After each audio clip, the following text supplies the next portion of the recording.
And now I want to open the floor for the debate. And I would like to make sure that we look at the major questions. Now, we had a session yesterday in the European Parliament with MEP Langensiepen. And I think a very important question came, and please all participants and panel activate your video so we can see you.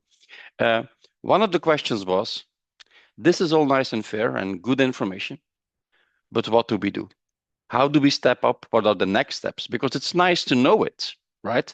And pointing at the problem is not pointing at a solution. And I think I would like to start with the most famous policymaker and decision maker in this group, which is Shelly. So what do you suggest we do, Shelly, concretely to make sure that people are more effective, more empowered at the workplace? What are the steps we can take? Yeah. Thank you, Mark, for that very easy question. So I think for me, the issue is always that we need to approach this in two ways. Whatever the area that we are trying to focus on, we need to approach it in two ways. On one hand is awareness creation or demand generation. So it is really important that people who are deaf, hard of hearing also be aware of what they need to ask for, how they need to ask for it, what is the kind of evidence they need to present, what exists out there, and how to also self-advocate. And that the employers are also informed and capacitated with what are the interventions that need to be done or to be put in place so that people have the working environment that they really require in order to perform well. So that is the first one part of it. But then the other part which comes really is to have that policy. So we need the demand generation side of it and awareness, but then we also need that there are very clear policies, ideally top down, regulations and so on, which can ensure that that employers are in a way encouraged or even obliged to provide these requirements or meet these requirements. So that would be my dual approach to it. Thank you, Shelly. And Stefan, what do you think technology can do, access to technology can do, and also accommodations? Because on the one hand, you have seen also in my talk that hearing aids and cochlear implants work, and that is great. But it looks like we need to step up and do more than that. And assistive technology seems to be quite important. Maybe Oracast can be one of them, but also informing people that just getting a hearing aid or an implant to be effective at work is a good step in the good direction. But we need to do more because we need those people, as you were rightfully saying, to contribute to our economy, but also to contribute to their own self-esteem, to their own power, and to their employment. What would you suggest we do, Stefan? Well, thanks, Mark. Well, first of all, enlightening people that hearing loss is not a comfort issue would be a good start to make them take this perceived hearing loss that we witness in all the track surveys very seriously and to become active. And technology, of course, is not the only solution. It is important, but technology needs to be in the hand of professionals, of hearing care professionals who take into account the personal living situation of the individual with hearing loss, who counsel him or her, who lend them their ear, so to speak, to know what are the needs of your daily life, whether it's being private or professional life. So we need to encourage people to seek this kind of guidance, to approach hearing care professional, audiologists, acoustica, whatever they're called, audioprotesisti in any country that we know of, and just talk to them and say, look, I perceive I have a hearing loss.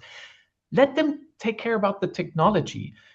As a person living with unaddressed hearing loss, you don't, honestly, I would say you don't need to know much about decibels or anything, you know? You need to go and find a person, a medical person, of course, the ENT doctor, to get an assessment. What is my condition? What do I have to do? And if hearing instruments such as cochlear implants or hearing aids are of choice, then you need to seek a professional and say, help me and think of the result. Help me because I want to sleep better. I want to work more because I love my job and I want to feel more secure when driving my car or riding my bike or so. How can I do that? This is the question. And honestly, the technology and how it is best individually fitted to the needs of this person is put in your hands. That's what I think is called for. Cool. It's actually simple. Right. I agree. Now, I must admit, when I saw the results of the survey on who informed them, I was very disappointed in my colleagues in my profession. And I was even shocked that only 9% receive information on what to do. And that is why I'm retiring soon, but I really want to make sure that in the curricula of audiologists, of ENTs and whatever, we need to step up on this one because we need to inform people. If people don't know what's available, they can't ask for it and they can't do more on that part. So we need to add to that as well.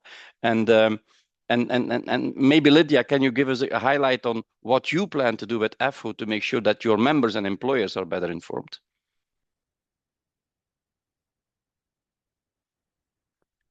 Since Lydia looks to be frozen on that image, I also have a second question because as you heard from MEP Langensiepen, there's a lot of economic evidence that investing in hearing care and getting people employed is something that will contribute to our society.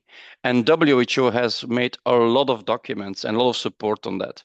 But it's always questions. So maybe, Shelly, can you make it clear once and for all how serious that background information is and how the numbers match? What are in those numbers? What are we losing in society? And what can we gain by ensuring that problems are treated and we make people more active? So, Mark, just to be clear, are you asking me how WHO is coming up with numbers and so on? Or yes, please, because that's a question we get so frequently, and also yesterday that was raised, and I think that you're the best one to explain that and to say how serious these numbers are. Yes, definitely. So before I say how we come about these numbers, let me acknowledge first that, or rather point out even that there is a huge shortage of data on hearing loss and its causes in the world.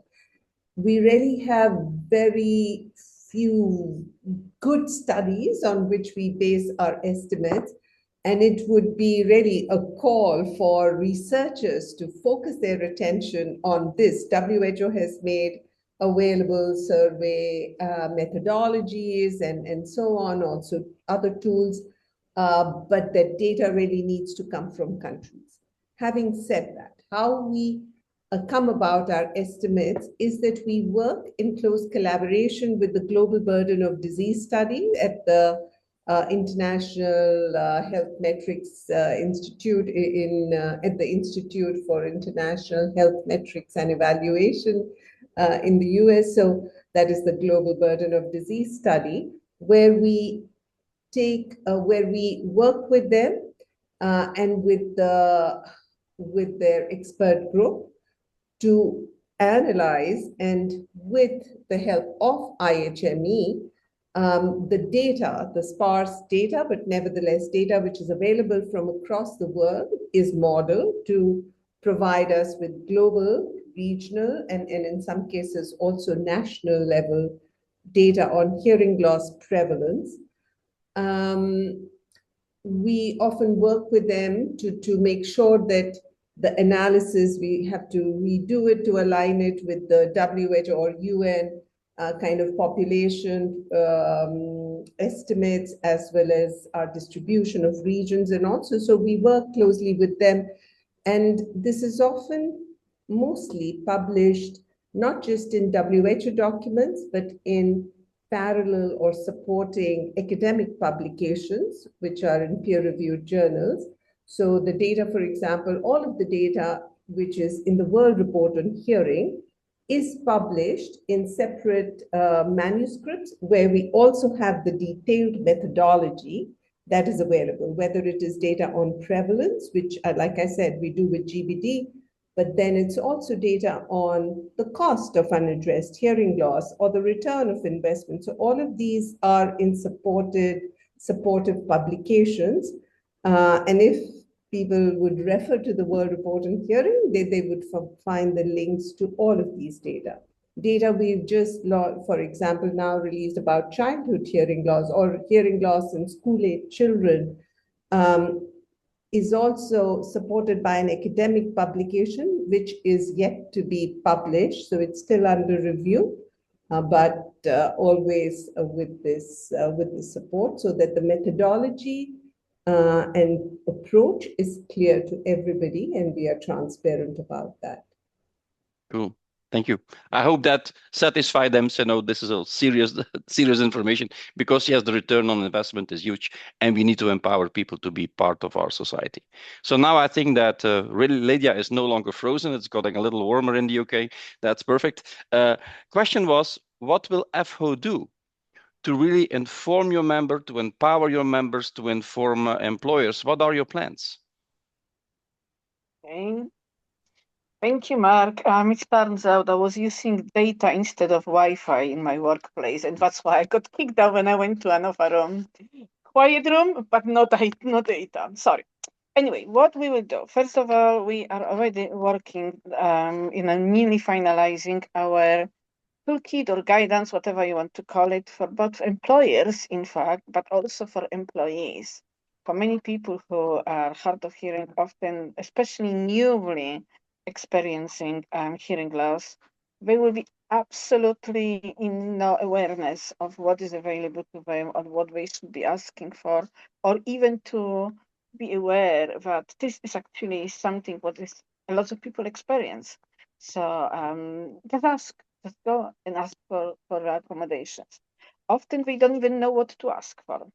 But at the same time, employers themselves don't realize where the gaps are, and many are very well intentioned.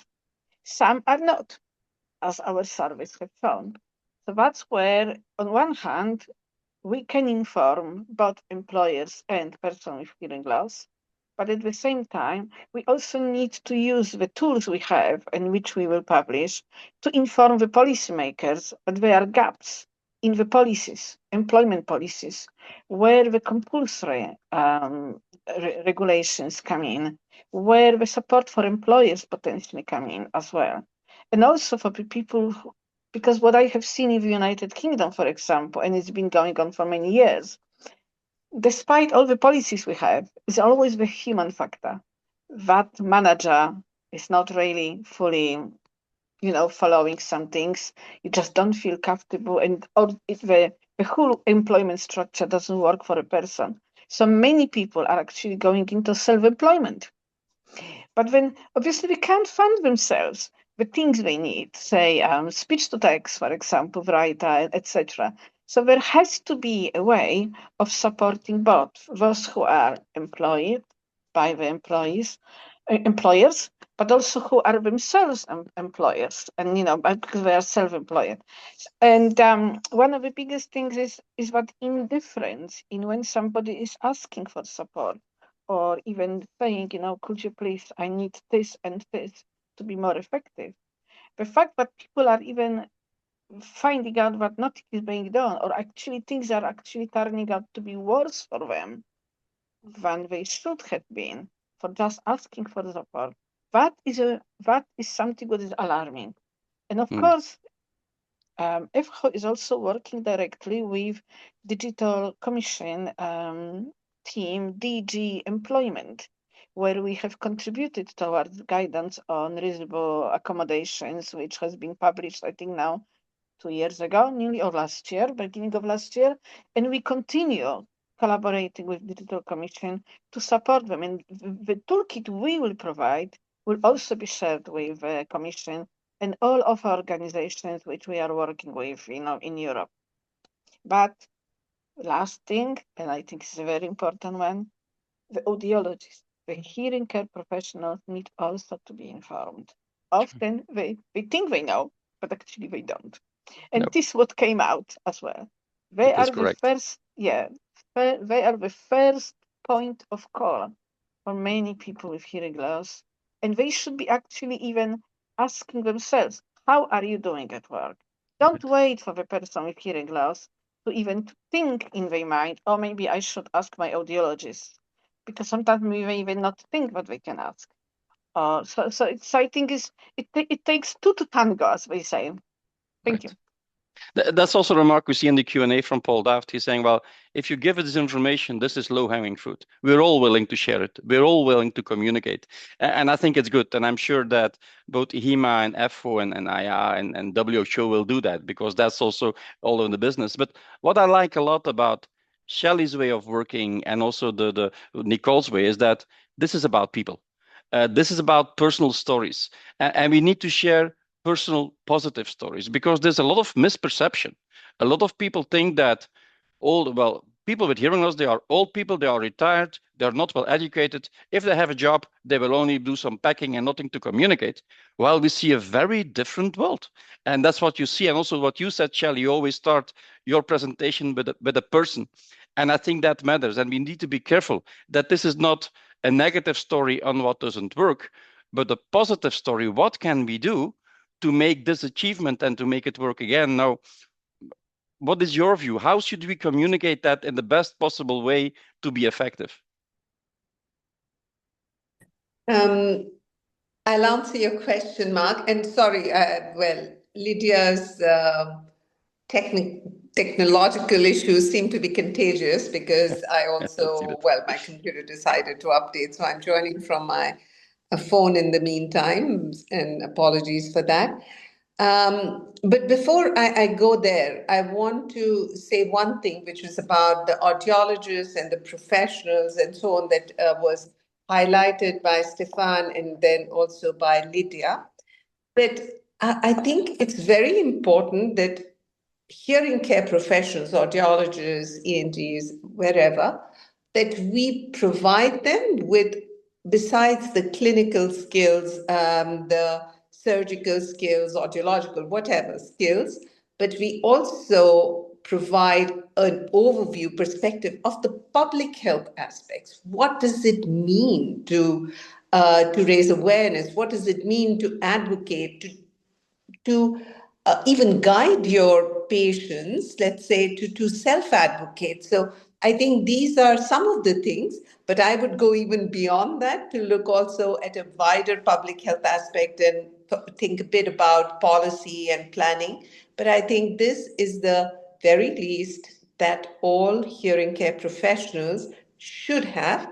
And I know, as one myself, that it's not taught. So having studied and also taught in a medical school, I know that this isn't always taken care of. So I just wanted to make that point. But now, to answer your question, how should we communicate? I think one very important point in communication, so two important points. Firstly, is to say that our communication must be evidence-based. So we have to give a very clear message, but a message that is backed by evidence. So that is, for me, fundamental. But second thing is that we must embellish, garnish, illustrate that message through personal experiences and personal stories, as has been done today by Nicole, was yesterday as well. And as you mentioned, I always like to do, because ultimately we need to remember and we need to keep reminding that, one, it is the people that matter, and second, hearing care works. When it works, it works when it is properly provided, when there's timely intervention and using evidence-based measures and so on. So those would be my two principles: that one, to make sure all our messages are evidence-based; second, they are illustrated with good examples, not only, as you said, of what doesn't work, but what works.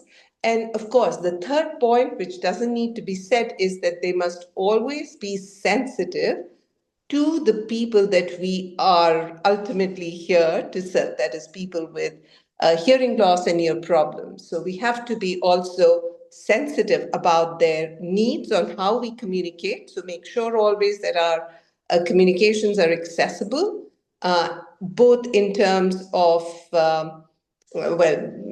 technological accessibility, but also in terms of how we phrase them, that they are respectful and accessible.